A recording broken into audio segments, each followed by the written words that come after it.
So we just got some breaking news in the NFL that Joe Burrow, the Cincinnati quarterback, will miss the rest of the season with a torn ligament. I mean, I had a whole video planned on the MVP odds and everything, and now I just got to focus on this and what this means for the Bengals going forward.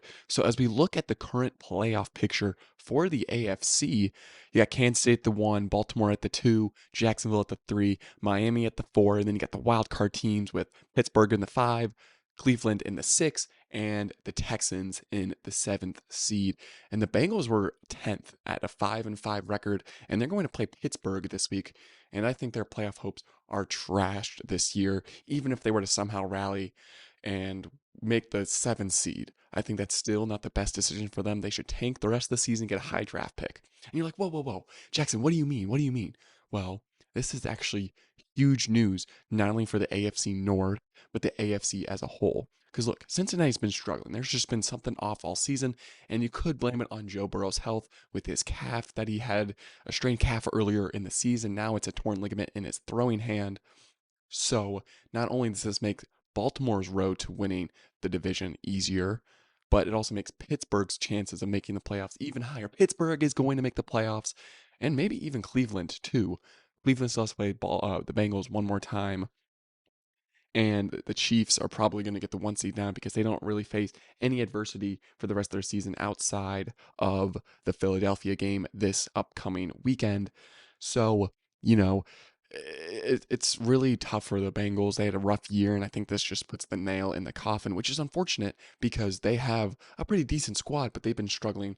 Even the Bills have been struggling. So it's been a weird year in the AFC. And I think this makes great storylines in the postseason. But what should the Bengals do move forward? Well, now they got to focus on, getting Jamar Chase to be happy and to sign a contract and moving forward and deal with Joe Mixon because that offense has somewhat of questions. What do they do with T. Higgins as he's a free agent in the offseason? I don't see them retaining him at all. Maybe they keep Joe Mixon. There's been some locker room trouble with him apparently coming out in the news. So, you know, the Bengals losing Joe Burrow definitely ruins their season. Hopefully, he can come back by next season. I think he should. But Joe Burrow's had quite the injury history, right? In 2020, he had the ribs injury, and then in November 2020, he tore his ACL and MCL, and then in December 2021, he had a dislocated finger. February 2022, he sprained his MCL. In February 2022, or in July 2023, he had a strained calf, and then he just has the right wrist injury to end his season. So he's already missed, 6 games in his rookie season. He's going to miss 7 more games this season. So, a little bit of an injury prone quarterback. Now, look, it's really hard to stay healthy as a quarterback, especially if your O line is underperforming, and especially if you play such a great defensive division like the AFC North. So, here's my current stance on the AFC because this doesn't affect the NFC whatsoever. I think the true competitors now are clearly Kansas City and Baltimore. They have 2 healthy quarterbacks and 2 stellar defenses. And Baltimore won a crucial game against Cincinnati on Thursday Night Football, so their chances for the first seed are actually still alive. And I don't have their schedule in front of me, but with the Bengals being gone, that doesn't necessarily affect them because they don't play them again. They've already played them twice. So they're going to play some tough teams. I think they have to play Pittsburgh again and Cleveland again.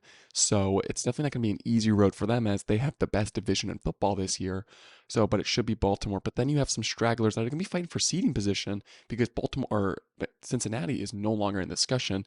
You have Baltimore who's probably fighting for their chance. They're the 11th seed right now, but there's like 4 other teams with a 5-4 or 5-5 record fighting for that 7th seed. So that'll come down to the final week of the season, I'm convinced. But you have Cleveland and Pittsburgh, both AFC North teams that sit at 6-3 records, only 2 games behind Baltimore. Could they catch up? Yes, but we already seen Cleveland lose their starting quarterback for the rest of the year to Deshaun Watson. So keeping your quarterback healthy has definitely been a struggle for the AFC teams. You've already seen Aaron Rodgers go down. Now it's Deshaun Watson. Anthony Richardson's out for the year. Now you got Joe Burrow. I mean, we got serious problems. And there's been injuries with, Justin Herbert with his finger. Ryan Tannehill dealt with some injuries. So ultimately, if teams can keep their quarterback healthy, they will still have a chance. I think teams that could potentially lose their quarterback can still have a chance. Maybe Pittsburgh, they've been playing with a subpar Kenny Pickett for the whole year. Las Vegas, they've been dealing with some quarterback controversies. They benched Jimmy Garoppolo for Aiden O'Connell. They're still in the playoff picture and they're catching heat. They're really hot right now. I would not want to play them. They play at Miami this weekend.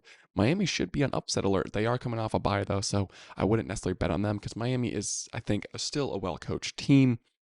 Denver at the 14th seed at a 4-5 record, they would be a long shot to make the playoffs. But hey, that door opens with one less competitor in Cincinnati. And then Houston's my biggest curveball in this entire AFC picture. I think they're a really good team, but can they keep that momentum up? They play at Arizona this week, so I expect them to at least get one more victory, which is huge because you got to take it week by week, especially if they're fighting for that 7th seed, which will come down to the final game of the regular season. I want to bet on that. So I want to ask you, what does Joe Burrow's injury mean for the AFC? What does it mean for the AFC North? Is Kansas City and Baltimore still y'all's favorite for the conference? Let me know in the comments below. Anyways, thank you for joining me for this quick breaking news story. It just happened, and so let me know what you guys think.